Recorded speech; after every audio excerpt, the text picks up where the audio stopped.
소장이 도착했을 때 남편이 어떻게 할지 무서워서 전전긍긍하면서 소송조차도 시작하지 못하는 아내분들 많으십니다. 안녕하세요. 마인드 디톡스의 묻지마 캔디입니다. 오늘의 방송 제목은 소장 도달 후 남편 반응과 이유, 그리고 대처하는 방법입니다. 구독, 좋아요 눌러주세요. 여러분들 오늘 방송 회차는 많이들 궁금해 하시는 부분일 거예요. 여러분들 걱정 제일 많이 하는 부분이기도 하고요. 그래서 오늘은 해당 제목으로 방송을 진행하려고 합니다. 외도 사실을 들키고 나서 대부분은 당신이 생각하는 그런 관계 아니야. 술집 여자야. 영업한다고 나한테 저런 문자 보낸 거야. 그냥 심심풀이 오징어 땅콩이야. 그냥 카톡만 주고받았고 잠은 안 잔 사이야. 이런 식의 말로 대응을 합니다. 그리고 아내들을 안심시키기 위해서 갑자기 칼퇴근을 하고 집안일을 돕고 여행 가자고 하고 엄청 잘해줍니다. 그런데 일부는 바람이 들키고 나서 어차피 너랑 나랑 안 맞았어. 이혼하자. 그 여자 때문이 아니고 너랑 원래 이혼하려고 했었어. 야, 나도 참을 만큼 참고 살았어. 이렇게 더 이상 못 살아. 이러는 부류들도 간혹 있습니다. 이런 부류들은 정말로 이혼 불사로 나올 가능성이 매우 높습니다. 처음에는 이혼을 염두에 두고 있을 정도로 상간자와 관계가 깊다고 하더라도 일단은 아내를 진정시키는 것에 집중하는 것이 일반적입니다. 아내를 위해서가 아니라 상간녀를 보호하기 위해서입니다. 그런데 백제라고 나오는 유형들은 상간자와 이미 미래를 꿈꾸고 계획을 치밀하게 짜고 있었을 가능성이 높습니다. 아내분들 대부분이 눈 가리고 아웅 하는 남편들의 거짓말에 속아 넘어가고 용서한다라고 하면서 그냥 처음에는 넘어가는 경우들이 정말 많은데요. 정말 그러시면 아니 되옵니다. 똑똑하고 현명한 아내들은 남편이 눈 가리고 아웅 하는 행동을 하든지 말든지 이미 불륜행위 그 자체를 했다는 그것만으로도 소송은 반드시 해야 한다고 생각을 합니다. 이미 상관관계가 끝났다고 하더라도요. 그런데 이런 아내분들은 사실 별로 없습니다. 이런 아내분들은 포커페이스를 잘하고 소장이 도달할 때까지 소송하는지도 전혀 모르게 진행을 하거든요. 그런데 안타깝게도 대부분의 아내들이 남편에게 겁준다고 소송한다, 어쩐다, 상간소송하면 당신은 유책 배우자다, 이혼도 못한다, 뭐다 이러면서 미리 말을 다 해줍니다.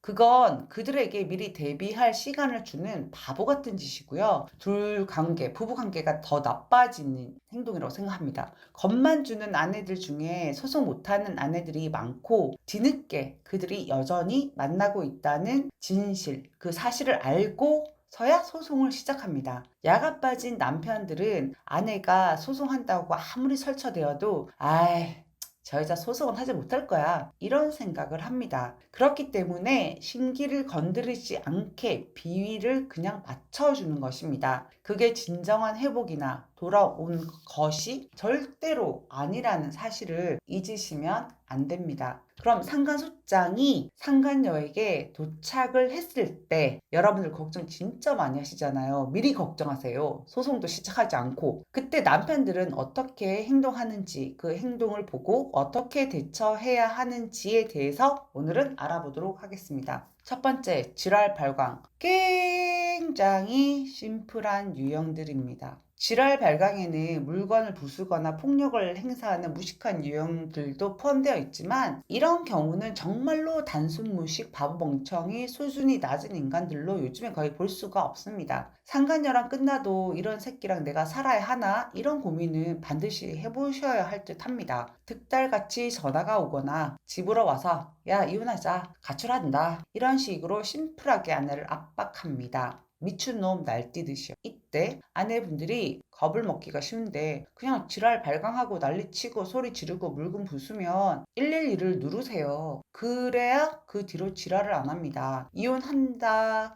가출한다 이렇게 말만 하는 유형들은 오히려 가정을 지킬 가능성이 더 높다라고 생각을 하시면 됩니다. 두 번째, 눈물 호소. 자신이 정말로 잘못했다. 이거 모두 내 탓이다. 당신 힘들게 해서 미안하다. 그런데 이렇게 당신이 행동을 하면 일이 더 커진다. 진짜 두 번 다시 그가 만나지 않겠다. 무릎을 꿇고 울고 불고 빕니다. 아내들은 그 모습을 보면서 저건 진심일 거야 이런 생각을 하게 되는데요. 그 당신은 바람을 핀 놈이라고 하더라도 진심일 수는 있습니다. 하지만 시간이 지나면 진짜 그 남자의 진심이 보이게 되거든요. 진심인 경우에는 치아를 요구하지 않고 진심이 아닌 경우에는 치아를 요구를 합니다. 그런 남편이 안쓰러워서 그게 진심이 아닐 수 없다라고 착각을 한 아내분들은 바보같이 치아를 해줍니다. 내 남편은 내가 가장 잘 안다고 하면서요. 그건 아내분들의 착각이죠. 지금 아내분들의 남편은 제정신이 아닌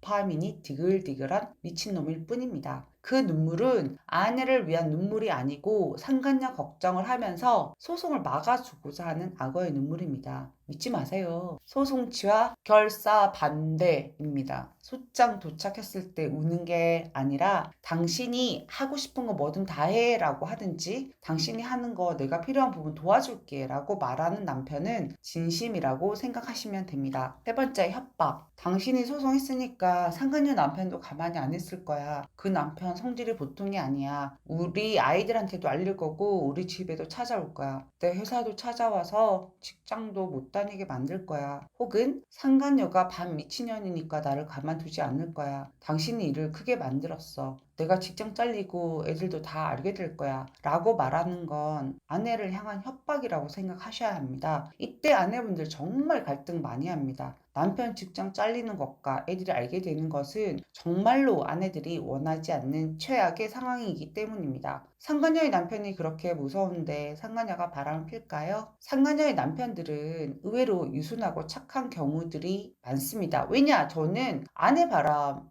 인 경우에 남편들을 상담을 하잖아요. 그렇게까지 피악질을 하는 경우 저는 못 봤습니다. 그리고 사내 불륜이 아닌 이상 그 회사에 찾아가고 알리고 한다고 남편 직장 안 잘립니다. 상간녀가 아내분들의 자녀에게 알린다고 집에 찾아가는 경우도 거의 없습니다. 있었던 경우는 몇 번 있어요. 손가락에 꼽을 정도로. 근데 그런 년들은 상간년 중에 최악 중에 최악이고 걔 미친년이니까 그런 경우는 거의 없다라고 생각하고 마음 편하게 먹으시기 바랍니다. 네 번째, 가출과 이혼 요구. 가출하고 이혼 요구하는 것은 그냥 겁주려고 말만 하는 경우가 많은데요. 그리고 가출했다가도 금방 들어오고 이혼 요구하고도 이혼 소장을 보내지 않는 경우가 많습니다. 소송 과정에서 둘이 기싸움이 난 후에는 내가 언제 그런 말을 했냐? 라는 식으로 아내에게 찰싹 달라붙어서 아내 편을 듭니다. 그런데 진짜로 가출을 감행하고 집에 들어오지 않고 이혼 불사의 태도로 이혼 소장을 보내는 경우는 이미 상간녀와 정서적으로 매우 깊은 사이이고 결혼 생활 동안 아내에 대한 말하지 않았던 자신만의 불만이 있거나 자신 스스로는 사이가 좋지 않았다라고 생각했을 가능성이 높습니다. 이런 경우에는 아내분들이 이혼 소장을 받고 기각으로 가더라도 종국에는 이혼으로 마무리될 가능성이 높습니다. 기각시키고 끝까지 버티고 법률적인 혼인 관계를 유지할 수는 있지만 부부 관계의 진정한 회복은 어려울 수밖에 없습니다. 남편이 뒤늦게 후회하고 반성하고 가정으로 돌아오고 싶어도 자신 스스로도 죄책감도 느끼고 미안하고 쪽팔려서 그런 말 자체를 꺼내기가 힘듭니다. 아내분들도 시간이 너무 많이 흐르거든요. 이 돌아오겠다는 남편의 말을 들어도 나한테 그렇게까지 한 남편에 대한 마음이 이미 싸늘하게 식었기 때문에 회복하기가 어렵습니다. 가출을 감행하고 이혼 소장을 보낸다면 마음에서 먼저 남편을 내려놓는 연습을 하시고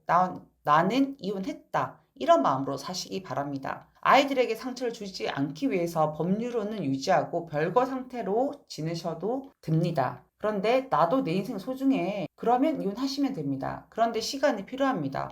바로 이혼에 응하면 당하는 이혼이 되는 겁니다. 버티는 시간 동안 아무것도 하지 않는 것이 아니라 나를 사랑하고 나를 지켜주고 나도 배우자로서 부족한 부분이 없었나라는 자아 성찰도 하시고 이것저것 다 해보시고 그래도 아니다 라는 생각이 들면 이혼을 하면 됩니다. 늘 말씀드리듯이 이혼은 언제든지 할 수가 있으니까요. 다섯 번째, 침묵과 무반응. 저는 이런 부류들이 정말 여우 중에 상여우 새끼들이라고 생각합니다. 자신의 속을 보이지 않는 자들인 거죠. 침묵하고 무반응하는 건 상간녀와 끝나지 않은 경우들이라고 보셔야 하는데요. 남편의 속으로는 네가 아무리 그래봤자 나는 못 이겨. 이런 마음 상태라고 보셔야 합니다. 가출도 하지 않고 집구석에서 또아리를 틀고 상간녀와는 지속적으로 만남을 유지하고 상간녀의 소송비를 대주고 하는 인간들 많이 보았습니다. 실속형이라고 할까요? 본인이 챙길 건 챙기고 하고 싶은 바람은 계속 피고 숨기고 그런 유형이라고 생각합니다. 물론 아닌 경우도 있지만 처음에는 침묵하고 무반응하다가 이혼 불사로 나온 경우들이 많았습니다. 침묵하는 남편들에게 아내들이 할 수 있는 건 별로 없습니다. 그들은 너무나 고단수이기 때문에 내가 잘해주고 말을 많이 해도 단답형으로 대답을 끝내고 자신이 문제가 될 행동을 일으키지 않고 아내가 닥달하게 만들 상황도 만들지 않습니다. 눈구렁이 같은 부류들이 많습니다. 상간녀가 끝났다면 이런 행동은 취하지 않습니다. 그리고 취하는 경우는 거의 없습니다. 반응이 없으니까 혹시 끝난 건 아닐까? 라고 믿었다가 계속 만나고 있음을 뒤늦게 알게 된 경우들이 많았습니다. 이때는 아내분들이 남편을 닥달하거나 대화를 많이 시도하거나 하시지 마시고 그냥 일상을 평범하게 유지하는 척하고 소송의 판결이 나고 나서도 계속 만나고 있다. 그러면 그런 증거들을 다시 수집을 해서 6개월 이상 지난 다음 판결일로부터 재소송까지 하셔야 합니다. 재소송까지 했는데도 안 끝난다. 그러면 버릴 놈인지 아닌지 계산기를 두드려 보셔야 합니다. 무반응하면서 집에서 버티는 자들 중에는 재산 분할 때문인 경우들이 많았습니다. 이상 5가지로 상간소장에 도착했을 때 남편의 반응과 그 이유 그리고 그 대처 방안에 대해서 알아보았습니다. 소장이 도착했을 때 남편이 어떻게 할지 무서워서 전전긍긍하면서 소송조차도 시작하지 못하는 아내분들 많으십니다. 제발 그러지 마시고 소장이 도착했을 때 남편의 진짜 속마음을 알 수 있고 아내분들의 정신적인 피해도 보상받을 수 있는 유일한 방법이 바로 상간소송임을 잊지 마시기 바랍니다. 오늘 방송은 여기까지 하도록 하겠습니다. 네이버 카페에서 묻지마 캔디 마인드 디톡스로 검색을 해주세요. 상담을 통해서 여러분들의 문제 해결에 실질적인 솔루션을 제공해 드리겠습니다. Have a sweet mind detox. 다음 방송일에 우리 또 만나요. 안녕.